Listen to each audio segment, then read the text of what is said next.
दोस्तों आज हम आपको 6 ऐसे तरीकों के बारे में बताने वाले हैं कैसे आप अपने पैसों को बचा सकते हैं और अमीर बन सकते हैं। हो सकता है कि जो तरीके आज हम आपको बता रहे हैं वो आपको सुनने में थोड़े अजीब लगे, लेकिन अगर आप इन तरीकों को इस्तेमाल करेंगे तो आपको बहुत फायदा होगा। तो वो तरीके कौन कौन से हैं ये जानने के लिए वीडियो को अंत तक जरूर देखें। नंबर 1, जब भी आप कोई पैसा कमाए तो उस पैसे को इस्तेमाल करने से पहले उसे भगवान के सामने रखना चाहिए। दोस्तों आपके पास जो भी पैसे आते हैं उसे भगवान के चरणों में जरूर रखना चाहिए, लेकिन हम यहाँ किसी धर्म मजहब की बात नहीं कर रहे हैं। हम सिर्फ ये कह रहे हैं कि भगवान के आगे आपको रखना है तो आपकी आस्था जिसके भी ऊपर है उसके सामने आपको अपनी कमाई को रखना चाहिए, क्योंकि बुजुर्गों का भी यही मानना है कि अगर हम अपने पैसों को भगवान के सामने लाते हैं तो हमारे पैसों में बरकत होती है। या आप ये भी कह सकते हैं कि पैसे को भगवान का आशीर्वाद मिलने के बाद हम पैसे को बहुत ही सोच समझकर खर्च करते हैं, क्योंकि ऐसा करने से कहीं ना कहीं हमारी आस्था पैसे से जुड़ जाती है। इसलिए आप भी अपनी जिंदगी का यही नियम बना लें कि अपनी कमाई का कोई भी पैसा पहले भगवान के सामने रखेंगे, उसके बाद ही आप उस पैसे को खर्च करेंगे। नंबर 2,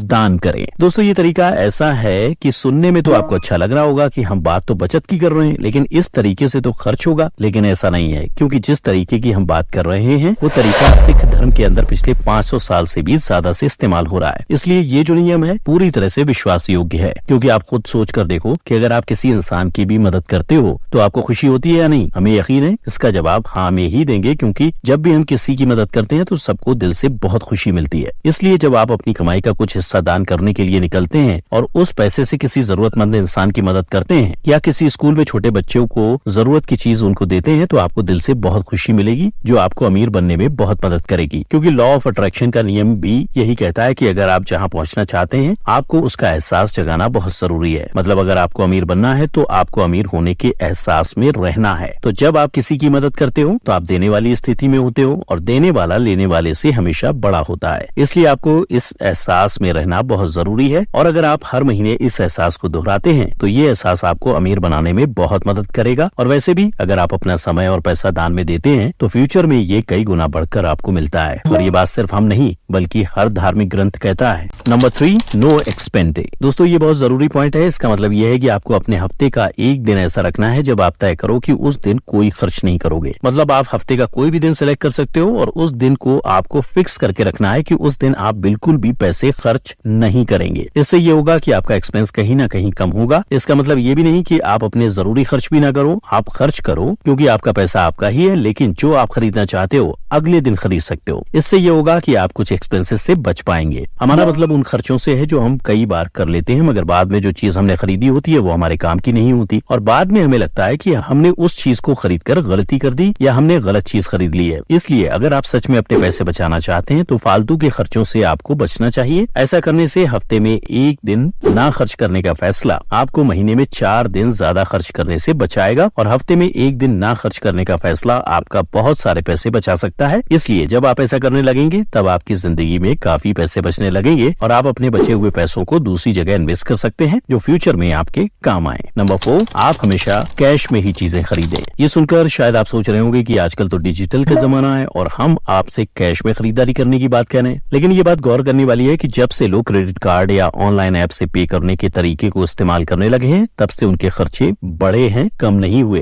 क्योंकि जब आप किसी चीज को कैश में खरीदते हैं तब कैश के जाने का दर्द आपको होता है, फिर चाहे आपने कम पैसे खर्च किए हों या ज्यादा पैसे खर्च किए हों, आपको अपने पैसों के जाने का दर्द होता है। जब आप कार्ड या मोबाइल ऐप का इस्तेमाल करके पेमेंट करते हैं तब पैसे जाने का हमें कोई दर्द ही नहीं होता। इसलिए लोग बहुत बार जरूरत से ज्यादा पैसा खर्च कर देते हैं। इसलिए जितना हो सके आपको हमेशा कैश से ही खरीदारी करनी चाहिए, जिससे आपका अपने पैसों के ऊपर ध्यान रहता है। और हमेशा कोशिश करें कि जहां जरूरत हो वहीं पैसा खर्च करें। आपकी बस एक आदत से जो आपका पैसा बेवजह निकल जाता है वो आसानी से बच सकता है, और आपकी ये आदत आपको पैसा बचाने में मदद कर सकती है। नंबर 5, दिन भर की खरीदारी के बाद आपके पास कुछ खुले पैसे बच जाते होंगे, इसे गुल्लक में डालने की आदत बनाएं। जी हाँ दोस्तों, और हो सके तो छोटे नोटों के साथ बड़ा नोट भी गुल्लक में डाल दिया करो, जिससे ये होगा कि महीने के एंड तक आपके पास कुछ पैसे बच जाएंगे और इन पैसों को आप अच्छी जगह इन्वेस्ट कर सकते हो जो आपको फ्यूचर में सपोर्ट कर सके। इसलिए जितना हो सके उतना आपको इस तरीके को इस्तेमाल करना है। नंबर 6, 6, आप अपने पैसों को पर्स में न डालकर किसी लिफाफे या किसी कपड़े की छोटी सी थैली में बांध कर रखें। दोस्तों ये तरीका ज्यादातर बनिए लोग इस्तेमाल करते हैं और आप सब जानते हैं कि बनियों के पास बहुत पैसा होता है और अगर आप भी अपने पास पैसों की मात्रा को बढ़ाना चाहते हैं तो आपको इस तरीके को इस्तेमाल करना चाहिए। इसलिए ये तरीका बहुत ही ज्यादा कारगर है, क्योंकि ऐसा करने से क्या होता है कि आपका कैश फ्लो कम होता है और दूसरा पर्स ना रखने का जो बेनिफिट है वो आपकी हेल्थ से भी जुड़ा हुआ है, क्योंकि डॉक्टर ही मानते हैं कि जो लोग अपने पर्स रखते हैं उन्हें रीढ़ की हड्डी के दर्द की संभावना ज्यादा होती है। इसलिए आपको अपने पैसे पर्स में न रख के किसी लिफाफे या किसी कपड़े की छोटी थैली में रखना चाहिए, क्योंकि आपको अपना पैसा निकालने में जितनी तकलीफ होगी आपका पैसा उतना ही आपके पास रुका रहेगा, क्योंकि जिन चीजों को हम आसानी से जाने देते हैं वो चीजें उतनी ही आसानी से हमारी लाइफ से चली जाती हैं, फिर चाहे वो पैसा हो या कोई और चीज हो। इसलिए अगर आप इस तरीके का इस्तेमाल करते हैं तो आप पैसे को अपनी जेब से निकलने से रोक सकते हैं। तो दोस्तों ये थे वो खास तरीके जो आज हमने आपको बताए। आपको इनमें से कौन सा तरीका अच्छा लगा और आप किस तरीके को जरूर इस्तेमाल करेंगे, इस बारे में हमें कमेंट करके जरूर बताएं। तो दोस्तों हम उम्मीद करते हैं कि इस वीडियो से आपको काफी कुछ सीखने को मिला होगा। तो वीडियो को लाइक जरूर कर दें और हमें अपनी राय कमेंट करके जरूर बताएं। और इसी तरह के और भी वीडियोस देखने के लिए हमारे चैनल को सब्सक्राइब करके बेल आइकन दबाना ना भूलें, ताकि आप कोई भी वीडियो कभी भी मिस ना करें। धन्यवाद।